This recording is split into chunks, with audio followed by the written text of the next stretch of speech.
ప్రజల దగ్గర నుంచి వ్యతిరేకత మూడగట్టుకున్నటువంటి ఆనాడు జగన్మోహన్ రెడ్డి ప్రభుత్వం ఈరోజు నామరూపాలు లేకుండా పోయింది. కానీ 19 నెలల కాలంలో ప్రభుత్వం ఎన్డీఏ బ్రహ్మాండంగా ముందుకు సాగుతుందని ప్రజానికం మొత్తం ముక్తకంఠంతో మాట్లాడుతున్నటువంటి పరిస్థితి. రేపు స్థానిక సంస్థల ఎన్నికలు రాబోతున్నాయి, ఉన్నటువంటి మునగడ కూడా పోతుందని భయభ్రాంతులకు గురైనటువంటి జగన్మోహన్ రెడ్డి పిచ్చి పేలాపనలో పేలుతున్నాడే తప్ప ఎక్కడా కూడా ప్రభుత్వ వ్యతిరేకత లేదు. జగన్మోహన్ రెడ్డిని పంచాయతీ కానీ, జెడ్పీటీసీ కానీ, ఎంపీటీసీ కానీ, కార్పొరేషన్ కానీ, స్థానిక సంస్థల ఎన్నికల్లో ఎక్కడ కూడా అడుగు పెట్టేస్తానికి ఈ రాష్ట్రంలో ఉన్నటువంటి 26 జిల్లాల్లో ఉన్న ప్రజానికం ఎవరు కూడా సిద్ధంగా లేరని తెలియజేస్తున్నాం.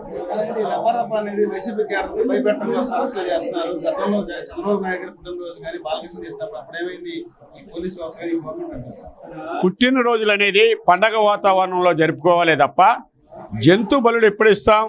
ఏదైనా పండగ జరిగేటప్పుడు అమ్మవారి దగ్గర ఉన్నటువంటి మొక్కులు తీర్చుకుంటానికి జంతు బలులు ఇస్తామే తప్ప భవిష్యత్తులో జంతువులను చంపినప్పుడు రప్పారప్ప అంటే మనుషులను కూడా చంపేస్తారని జనాల్ని భయభ్రాంతులకు గురయ్యేటట్టు భారతదేశ రాజ్యాంగం అంబేద్కర్ గారు రచించింది వాళ్ళ స్వార్థ ప్రయోజనాల కోసం భయభ్రాంతులకు గురి చేయాలా, కడప రాజకీయం తీసుకురావాలా, పులివెందుల ఫ్యాక్టరీస్ తీసుకురావాలనేటువంటి దానికి రాష్ట్ర ప్రజానీకం సిద్ధంగా లేరు.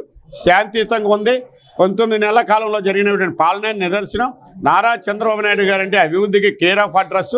యువనేత అయినటువంటి లోకేష్ బాబు గారు ముందు తీసుకుపోతున్న పరిస్థితి ఉంది. ఇలా పూర్తిగా డిప్యూటీ సీఎంగా ఉన్నటువంటి పవన్ కళ్యాణ్ గారు సహకరిస్తున్న పరిస్థితి కూడా ప్రజానీకం మొత్తం గమనిస్తుంది.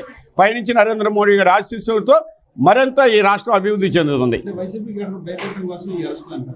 అసలు వైసీపీ క్యాటర్ని భయపెట్టవలసినటువంటి అవసరం నేడు ఉన్నటువంటి ప్రభుత్వానికి లేదు. వైసీపీ క్యాటరే ఈనాడు కనుమరుగవుతున్నటువంటి పరిస్థితి. అలా నాయకులు కానీ కార్యకర్త కానీ ఏళ్ల మీద లెక్కేసుకుంటున్నటువంటి పరిస్థితి ఉంటే తప్ప తప్పు చేసినటువంటి వాడు ఎప్పుడైనా సరే శిక్ష అనుభవించవలసిందే. అంతే తప్ప దాని చట్ట ప్రకారం న్యాయ ప్రకారం ముందుకు సాగుద్దే తప్ప ఎవరి మీద కక్ష సాధింపులు లేవు, ఎవరి మీద ఆరాశం లేదు.